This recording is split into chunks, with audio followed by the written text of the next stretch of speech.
Skanu, which is an Onondaga greeting meaning peace. So, Skanu.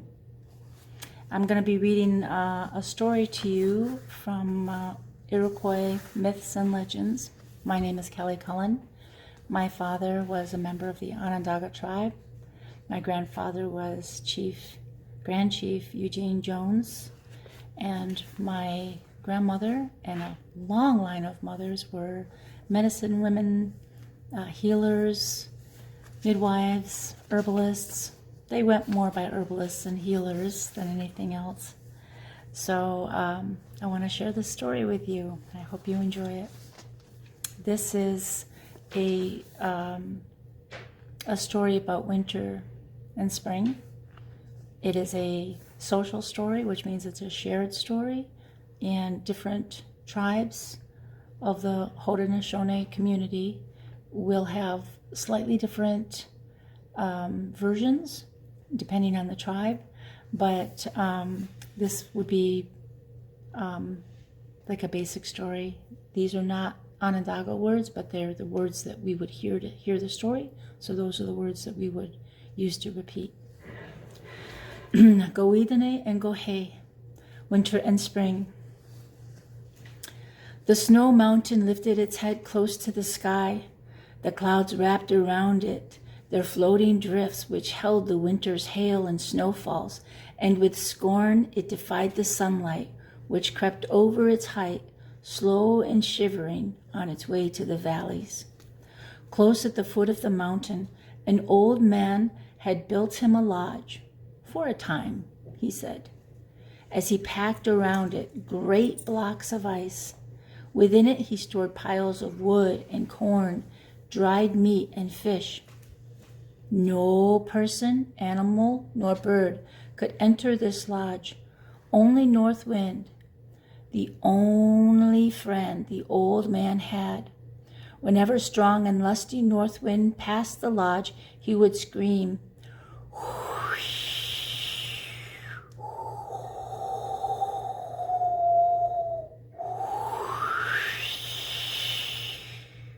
as with a blast of his blustering breath, he blew open the door, and entering would light his pipe and sit close by the old man's fire and rest from his wanderings over the earth. But North Wind came only seldom to the lodge.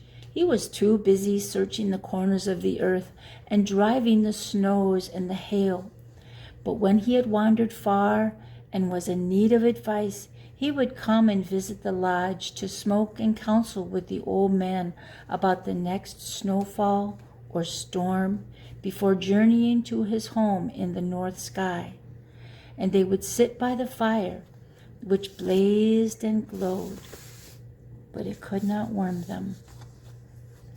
The old man's bushy whiskers were heavy with icicles which clung to his beard, and when the blazing fire flared its lights, illuminating his icicle whiskers and making them the warm hues of the summer sunset, Old Man would get angry, and he would strike them down and glare with rage as they fell snapping and crackling at his feet. One night, as together they sat smoking and dozing before the fire, a strange feeling of fear came over them. The air seemed to be growing warmer, and the ice began to melt. North Wind said, "I wonder what warm thing is coming. The snow seems to be vanishing and sinking lower into the earth." But the old man cared not. He was silent. He knew his lodge was strong, and he chuckled with scorn as he bade North Wind, "Abandon your fear and depart, go home." But North Wind, he went drifting the fast-falling snow higher and higher on the mountain until it groaned under the heavy burden and was scolding and blasting, his voice gradually dying away.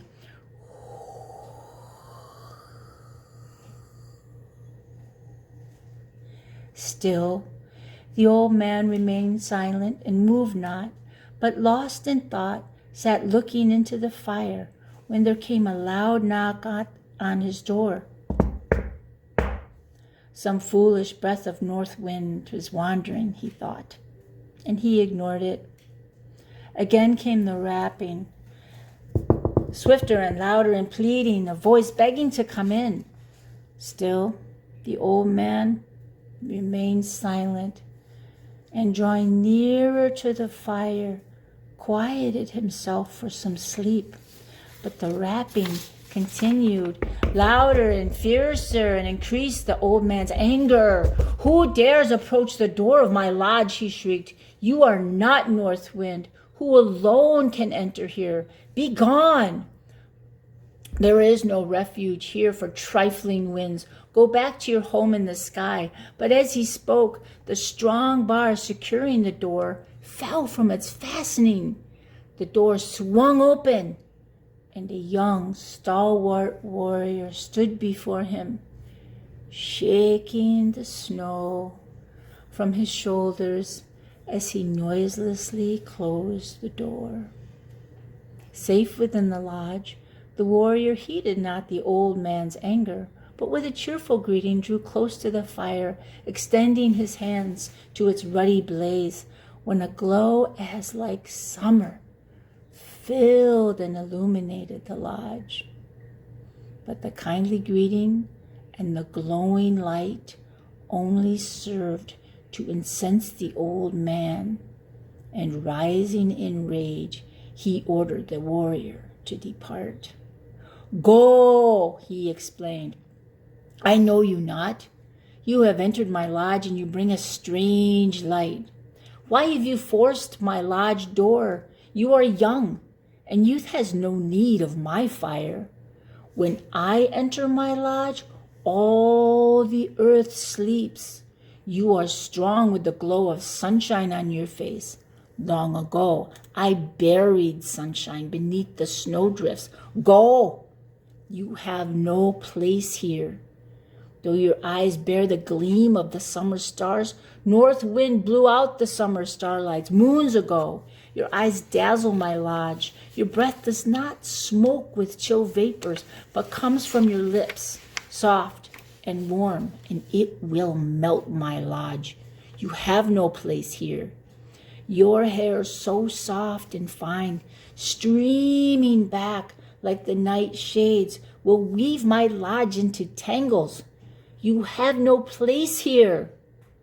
Your shoulders are bare and white as the snowdrifts. You have no furs to cover them. Depart from my lodge. See, as you sit by my fire, even the fire draws away from you. Depart from my lodge." But the young warrior, he only smiled. And he asked that he might remain to fill his pipe, and they sat down by the fire. Then the old man became garrulous, and he began to boast of his great powers. "I am powerful and strong," he said. "I send north wind to blow all over the earth, and its waters stop to listen to his voice, and he freezes them fast asleep. When I touch the sky, the snow hurries, and the hunters hide. They hide by their lodge fires, and birds fly scared, and the animals creep into their caves. When I lay my hand on the land, I harden it. I harden it as a rock. Nothing can forbid me or loose my fetters. You, young warrior, though you shine like the sun, you have no power. Go! I give you a chance to escape me, but I will blow my breath and fold around you a mist which will turn you into ice forever. I am not a friend to the sun, who grows pale and cold and flees to the south land when I come. Yet I see his glance on your face, where no winter shadows hide. My north wind will soon return. He hates summer and will bind fast its hands. You fear me not and smile because you know me not. Young man, listen. I am Haudenosaunee, winter. Now fear me and depart. Pass from my lodge and go out to the wind." But the young warrior moved not. He only smiled as he refilled the pipe for the trembling old man, saying, "Here, take your pipe. It will soothe you and make you stronger for a little while longer." And he packed the Oyankwa, Indian tobacco, deep and hard into the pipe. Said the warrior, "Now you must smoke for me, smoke for youth and spring. I fear not your boasting. You are aged and slow, while I am young and strong. I hear the voice of south wind. Your north wind hears, and Gao is hurrying him back to his home to wrap you up warm while yet the snowdrifts cover the earth path and flee to your lodge in the north sky. I am here now, and you shall know me, for I too am powerful. When I lift my hand, the sky opens wide.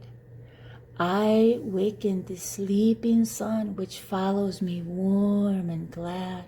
I touch the earth, and it grows soft and gentle, and breathes strong and swift as my south wind plows under the snow to loosen your grasp. The trees in the forest welcome my voice and send out their buds to my hand. When my breezes blow my long hair to the clouds, they send down gentle showers that whisper the grasses to grow. I came not to tarry long with you in my peace talk with you, but to smoke with you and warn you that the sun is waiting for me to open its door. You and north wind have built your lodge strong, but each wind, the north and the east and the west and the south, has its time for the earth. Now south wind is calling me. Return you to your big lodge in the sky.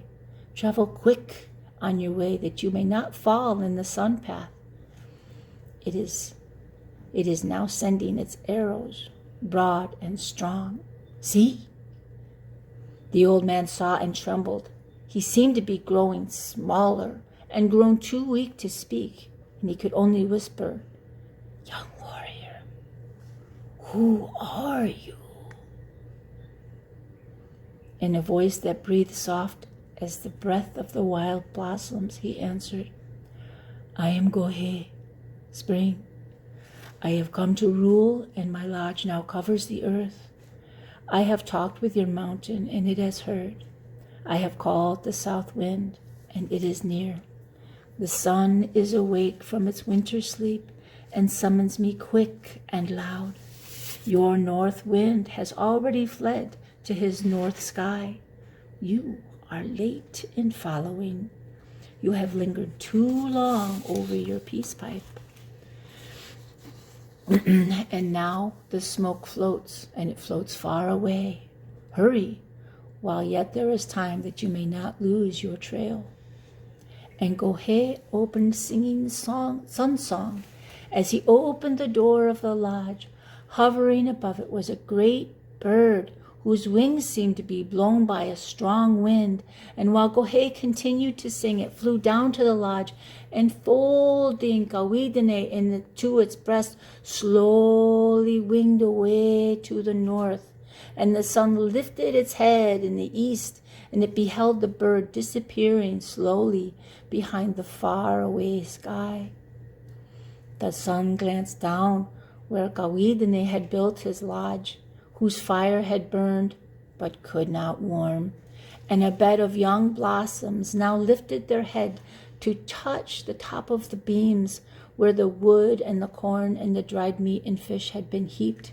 A young tree was now leafing, and a bluebird was now trying its wings for a nest.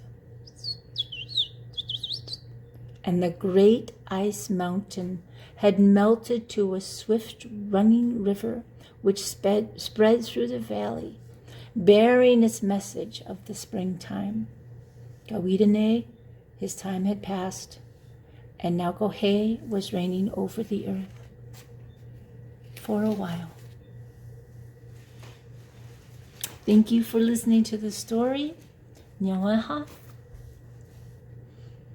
Sendioste, which means have a good day.